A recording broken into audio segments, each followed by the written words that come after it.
Hello guys! Welcome to our vlog, kay Morning Style Vlog.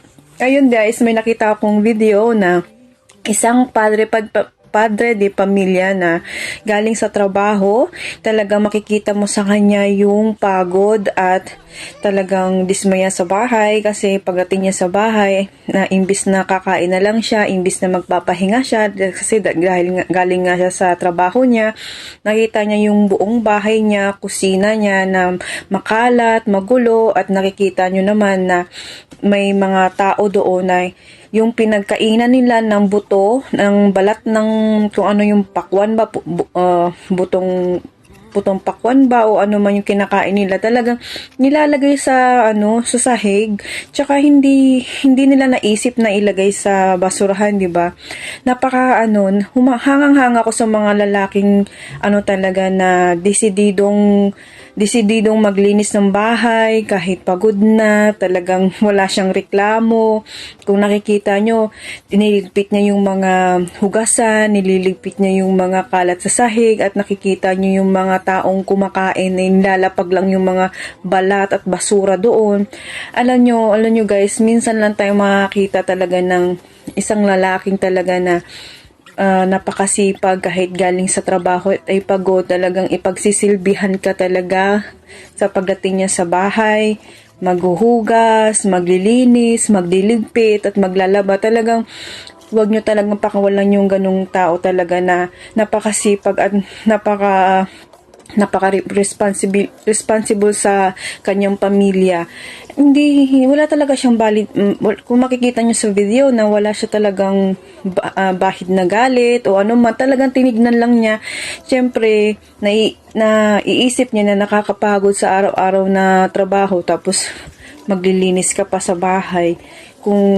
Siguro kung sa ibang lalaki yun, baka iwanan niya na yung pamilya niya. Pero sa vlog niya, nakikita ko ay yun at yun talaga ang kanyang kino-content talaga, na after niyang mag-work, talagang magsisilbi pa siya sa bahay nilang maglinis, maghugas, maglaba. Talagang good job talaga. Mahirap talagang mahirap makakita ng isang lalaki na katulad ni Kuya. Talagang saludo talaga ako, at enjoy for watching. Please subscribe for more video at follow our page, at maraming salamat po. God bless!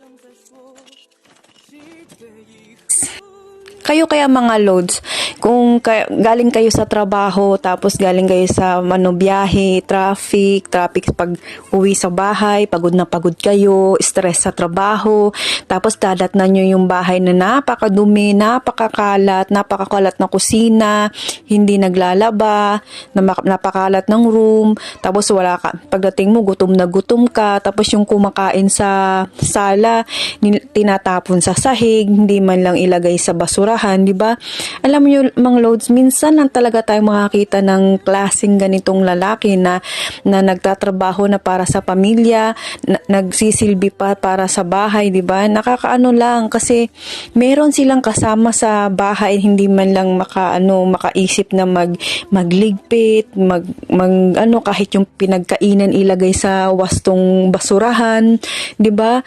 Nakakalungkot lang yung mga ganitong bagay talaga na trabaho mo sa work mo, tapos ikaw pa maglilinis, ikaw pa magwawalis, ikaw pa magmamap, ikaw pa yung magluluto, 'di ba? Nakaka-touch yung ganitong mga lalaki talaga na super duper talaga, nakaka-goosebump talaga at nakakahanga talaga. Minsan lang talaga makakita ng ganitong lalaking napakasipag kasi alam nyo, ang padre pamilya, di ba, sa trabaho lang yan. Syempre, pag-uwi ng bahay, minsan mo lang makakita na gumagalaw sa bahay. Talaga laging babae yan.